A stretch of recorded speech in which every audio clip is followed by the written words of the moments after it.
How long have you been encouraging people to reinvest in their childhood? Uh, well, I guess I'm just doing it for myself, and then I'm to the point where I'm sharing it with other people. Okay. I never intended to sell this kind of stuff. It's just as a teenager and a younger child, these are the things I grew up. This is the stuff I like, and these are the things I'm collecting. So as I get older and I open stores and businesses, I'm slowly. I didn't start this way, but I shifted to comics, and then I really wanted a video game store. Okay. And then other businesses came in town, so I let them do their thing. And when the moment was right and there was a hole, I started shifting into that.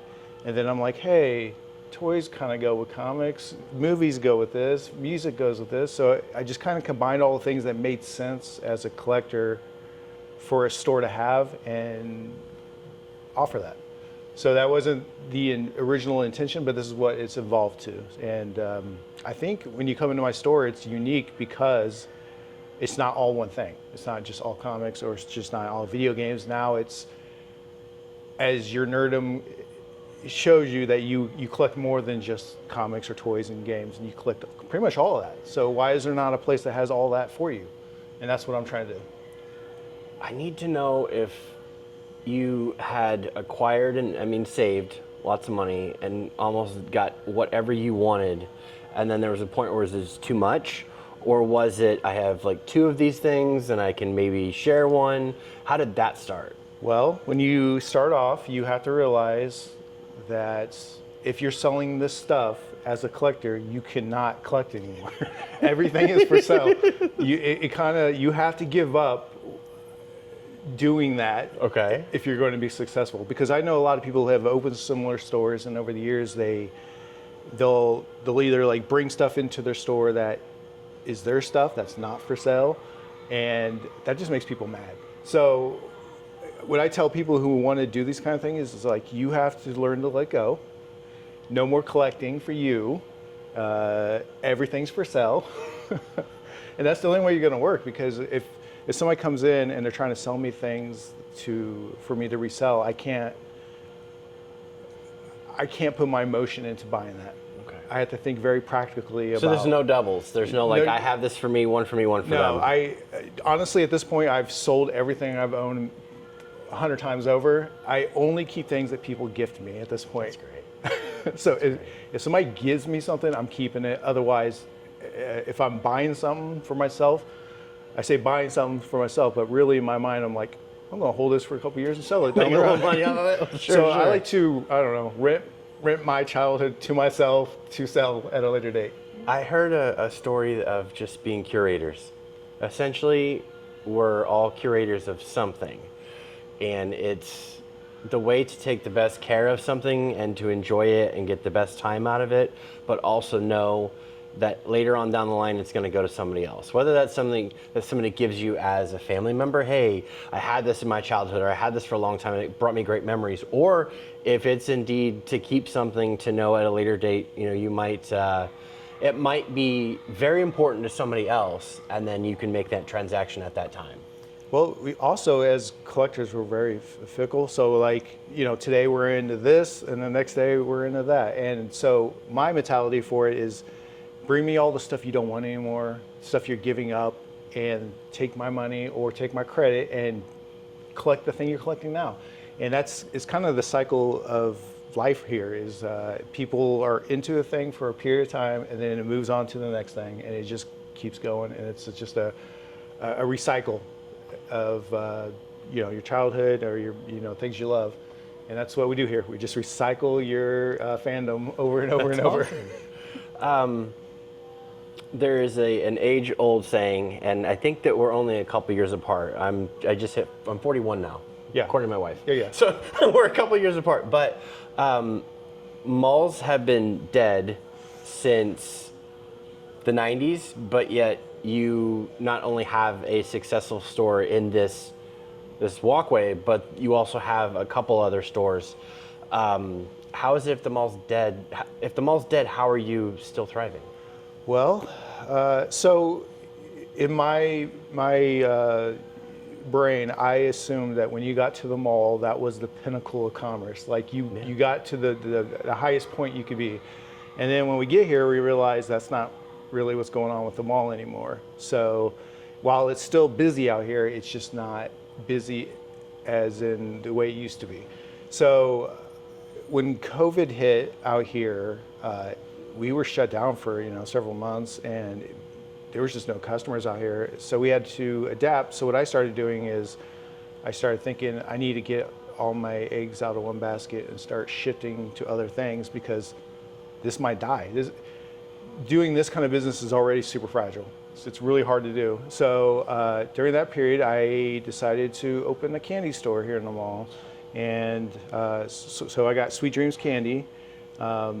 It got that up and running, and that kind of offset some of the losses that were coming on. And then over the period of being here for a few years, I was looking at other stores that were leaving or closing and seeing if maybe I can acquire them to kind of, if I can keep everything in this general area, I can watch it and kind of keep my hands on it. So it was just a perfect scenario where I picked up Southern Tea's clothing store that was basically up for sale. I bought that, so now I have these 3 stores in here that if I have a bad day here, maybe I have a good day there, and it kind of offsets. So now I have like a good average everyday security blanket, so now I can actually focus on growing this business, which is the main one for me. But that's just how it's working out here. You got to be very creative, and you have to think long term. There are many things that you stated about trendy and fandom changes back and forth. What is, or is there anything that is bulletproof in that sense of this will always sell? I'm hoping it's the relationships that you have with the people that come in and read. Just not only they read, but hopefully their kids read, and so on and so forth. Is that safe to say? Well, when I moved out here from down the street on Wabash, I brought my customers with me. And the cool thing about the people that come here is generally they're here every week. I see the same people over and over and over. And as long as I do right by them and keep them happy, they keep coming, and they bring their friends and their family. And I've seen, now that I've been doing this for so long, this is coming up on 25 years of doing this. My customers have children now that have grown up, and now they're buying this stuff that their dad bought. So that's the thing. Most of the time when people come in and they start being my customers, I generally keep them. Only because my inventory is so wild that every single day there's just new stuff. I get hundreds of items every single day.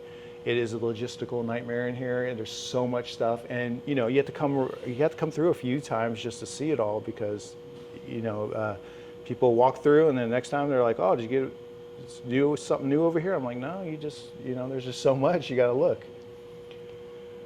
What is it like to work with different distributors? Because I can imagine that I don't want to be rude, but I feel entitled to art when it comes out, and I want it now. Like I read that it was coming out. They said it was coming out. It's going to be out, and then it doesn't come out. How do you deal with that? So typically over the years that hasn't been an issue. Everything's been exactly on time and coming out. But recently, the main distributor for instance, comics, Diamond Comics, they went bankrupt. Oh God! And then during COVID, some of the publishers like DC and Marvel and others decided they were going to distribute elsewhere. Oh. So it's like digital elsewhere. Well, they've been trying that for years. Digitally. Yeah, but I didn't think it caught on. But yeah, well, because part of the problem is, I guess they don't understand is there's readers, but it's a collectible hobby too. Yeah. So you got to have a physical item. Yes. So anyways, the distributors have been split to multiples now, and for me it's so crazy hard to track all the comics now, because before it was just one. Now I got to go through multiples, three or more, just to get everything out every week, and I carry every book. And now, because of the disruption in the supply chain, essentially, that some of these comics are coming in late, They're getting their release dates pushed constantly. So now it's just it sucks. People come in, they're like, I read online, Yeah. this is supposed to be out today, and in reality, it's changed 3 or 4 times on their date. So that's a problem. No one has correct information anymore. All I can say is when it's actually out, we will have it, but check your dates. Google search it because they change weekly now. Can we talk about physical media? I think that, well, not I think. I would like to talk about physical media because there was a large trend where I just want everything that I can have in the palm of my hand. I don't care how I get it. I just want it in the palm of my hand. And that was hot for a while, but now everyone's starting to find out that you don't actually own that. If it's in the palm of your hand, it's code, it's script, it's not the actual item. And I've been leaning really hard into physical media lately. Can you talk to me about, have you seen a resurgence? Yes, so I think when digital came out, people thought that was a good idea. And essentially at the beginning it made sense, but with streaming services and you buying your games digitally now, people are realizing that you don't actually own those and they will expire. So you know, a lot of people are logging into their accounts to play their movie or the game they bought years ago and it's not available no more. And you know, in the fine print, it says you don't own this. And that's something that people are waking up and discovering. And because of that, and because of how terrible like Netflix is becoming and how it's changing and you can't find stuff, people are coming back to physicals because now once you have that forever. And then you own that and you could trade it and sell it. And that's part of collecting too. Absolutely. So that is becoming a thing that more recently people are buying physicals to a level that they haven't before. And it's great for me, but also the problem is, you know, when you come in and you're looking for some hot item, I probably don't have it because it's sold. How do you keep up with that demand? I constantly, so for me to keep product coming, that's the thing, I have to keep it coming in every single day. So I'm out there, telling everybody, hey, bring me your old stuff you don't care about, stuff you don't want. Bring it in. I'm online searching. I'm trying to buy out stores. I'm trying to buy out collections. I just got to keep it coming to feed it. So it's a never-ending hunger that I have to fill, and that's all I do all day is search for more. And when you come in here, you're like it's already out of control, but it's worse than you think actually. So you get paid to have neuroses. Yeah. There are clinical diagnoses for those things. I'm not a doctor, I'm not a medical professional, but I'm hearing passion, which somebody could construe with obsession. Oh yeah. I'm hearing chasing after something. No, but it's typically hoarding. I'm a hoarder. You come in here and there's just stacks of stuff, even at my house and in my garage, and it's just stacks of stuff that. But how do you decide what comes in and what stays though? If you've got this. There's a priority system. Yeah, we'll be open in about 20 minutes. Yeah, so there is a priority system, and so I focus on video games, number one, and then movies, toys, and then comics is the last one. Other than new releases, I keep those on the very top of the list. So I have to prioritize what I need out. I'll walk around my store sometimes, I'm like, oh man, I need some more Wii games, or I need some more GameCube games or something like that, and I'll try to prioritize processing that first, which is a battle. It's a battle. I have to ask, what is the worst financial decision that you've ever made in this space in the 25 years that you've been in business? I think probably getting new comics is the bad. It's good because it brings the same people in every single week, but it is so expensive to keep new comics in every week, and you don't make very much money on it. So this is pretty much a loss leader in terms of bringing people into the store, but it also requires me to be here every single week to make sure I have all our subscribers' books pulled, and I have we got everything correct, there's nothing's damaged, I have to get it out. So there's like a weekly process I have to do every single week, and I'm a slave to this system that they've developed. And I wish if I could go back in time, I would stay away from new releases and focus on back issues or older stuff, just because it would have freed up more of my time, and would have brought in the profit margins would have been much better for me. But I've been doing it for so long now. It's like I can't stop. get out. I'm stuck here. Well, then what was the best decision? I think pivoting into video games was a very smart choice.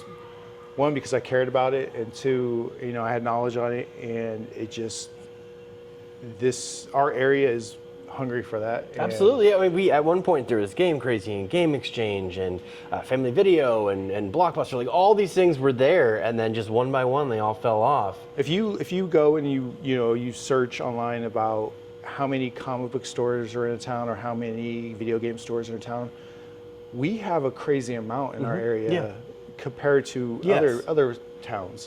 You wouldn't think that 2 or 3 is a lot, but it's a lot. Yeah. Usually one comic book store services the entire city, or 2 video game stores at most. Yeah. But here we are constantly adding new stores or having multiples, which is great. And honestly, I don't really mind the more stores that come here and sell the same things I do, because if I don't have it, I'm going to send you there, and they're going to send you to me, and it kind of helps. And, we trade. I got pretty good relationships with everybody, as far as I know. That's awesome. I think we do have to wrap it up because there's people waiting outside. So I appreciate your help. Thank you. No problem, Jeremy.